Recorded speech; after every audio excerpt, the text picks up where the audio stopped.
Clip number 545۔ اس clip میں انشاءاللہ آپ قرآن پاک کی سورہ ہود کی آیت نمبر 100 سے لے کے 102 تک کی تلاوت، ترجمہ اور تفسیر قرآن صراط الجنان سماعت فرمائیں گے۔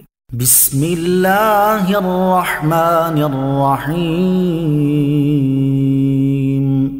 ترجمہ، اللہ کے نام سے شروع جو نہایت مہربان رحمت والا ہے۔ ذالک من انباء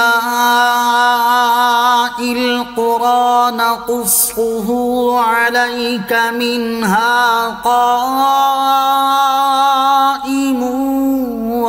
وحصيد۔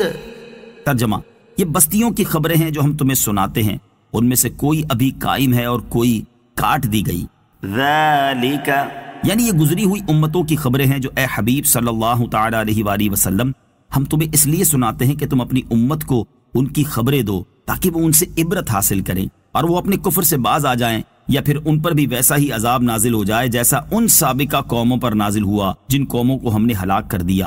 ان کی حالت کھیتیوں کی طرح ہے کہ ان میں سے کوئی تو ابھی قائم ہے، یعنی اس کے مکانوں کی دیواریں موجود ہیں، کھنڈر پائے جاتے ہیں اور ان کے نشانات ابھی باقی ہیں، جیسے کہ عاد و سمود کے شہر، اور کوئی روئے زمین سے کاٹ دی گئی ہے، یعنی کٹی ہوئی کھیتی کی طرح بالکل بے نام و نشان ہو گئی اور اس کا کوئی اثر باقی نہ رہا، جیسے حضرت نوح علیہ السلام کی قوم کے شہر۔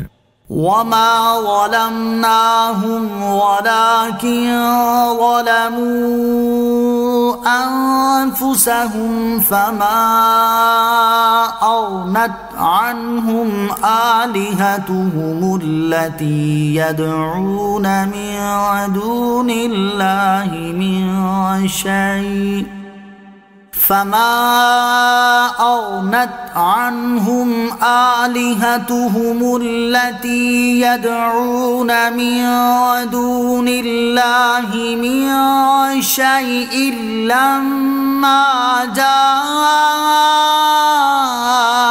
أمر ربك وما زادوهم غير تتبيب۔ ترجمہ، اور ہم نے ان پر ظلم نہ کیا بلکہ خود انہوں نے اپنی جانوں پر ظلم کیا، تو اللہ کے سوا جن معبودوں کی عبادت کرتے ہیں وہ ان کے کچھ کام نہ آئے جب تیرے رب کا حکم آیا، اور انہوں نے ان کے نقصان میں ہی اضافہ کیا۔ وما ظلمناہم، اور ہم نے ان پر ظلم نہ کیا۔ اس آیت کا ایک معنی یہ ہے کہ ہم نے انہیں عذاب اور ہلاکت میں مبتلا کر کے ان پر ظلم نہیں کیا، بلکہ کفر اور گناہوں کا ارتکاب کر کے انہوں نے خود اپنی جانوں پر ظلم کیا۔ دوسرا معنی یہ ہے کہ کسی قوم پر اللہ تعالیٰ کی طرف سے عذاب نازل ہو تو وہ اللہ عز و جل کا ظلم نہیں بلکہ عدل اور انصاف ہے۔ اس کی وجہ یہ ہے کہ پہلے قوم کفر اور گناہوں میں مبتلا ہو کر اپنی جانوں پر ظلم کرتی ہے، پھر ان برے اعمال کی وجہ سے اپنے اوپر اس عذاب کو لازم کر لیتی ہے۔ وما زادوہم غیر تتبیب، اور انہوں نے ان کے نقصان میں ہی اضافہ کیا۔ بتوں کے بارے میں کفار کا عقیدہ یہ تھا کہ وہ بت نفع پہنچانے میں اور نقصان دور کرنے میں ان کی مدد کرتے ہیں۔ اس آیت میں اللہ تعالیٰ نے بتا دیا کہ جب کافروں کو مدد کی ضرورت ہوگی تو اس وقت یہ بت نہ تو انہیں کوئی فائدہ پہنچا سکیں گے اور نہ کوئی مصیبت ان سے دور کر سکیں گے، چنانچہ جب وہ اپنے عقیدے کو حقیقت کے خلاف پائیں گے تو اس وقت ان کا یہ عقیدہ ختم ہو جائے گا، لیکن تب اس عقیدے کو چھوڑنے کا کوئی فائدہ نہ ہوگا، یوں دنیا اور آخرت میں دونوں ہی جگہ وہ خسارے کا شکار ہوں گے۔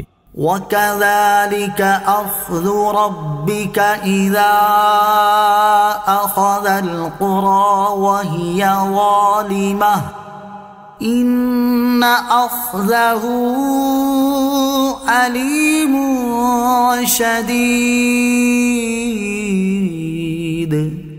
ترجمہ، اور تیرے رب کی گرفت ایسی ہی ہوتی ہے جب وہ بستیوں کو پکڑتا ہے، جبکہ وہ بستی والے ظالم ہوں، بے شک اس کی پکڑ بڑی شدید دردناک ہے۔ وَكَذَلِكَ أَخْذُ رَبِّكَ، اور تیرے رب کی گرفت ایسی ہی ہوتی ہے۔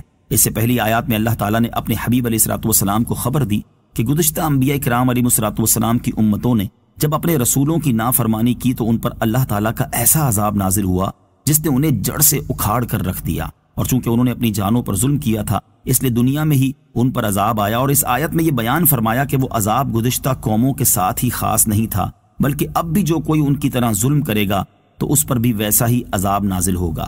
ظالموں کو نصیحت۔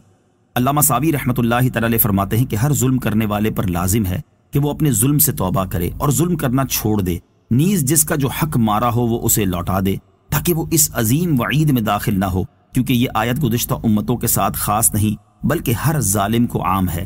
البتہ رسول اللہ صلی اللہ علیہ وسلم کی امت پر آپ علیہ الصلوۃ والسلام کی وجہ سے ایسا عذاب نازل نہ ہوگا کہ جو آپ علیہ الصلوۃ والسلام کی امت کو جڑ سے اکھاڑ کر رکھ دے۔ ان اخذہ علیم شدید، بے شک اس کی پکڑ بڑی شدید دردناک ہے۔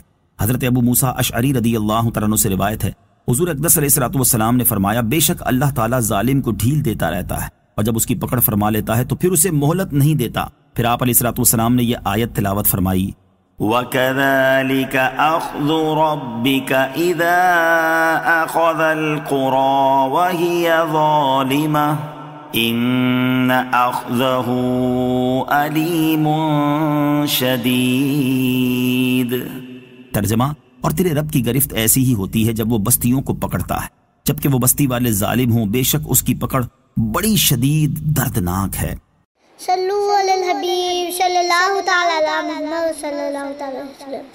مجھے اپنی اور ساری دنیا کی لوگوں کی اصلاح کی کوشش کرنی ہے انشاءاللہ عز و جل۔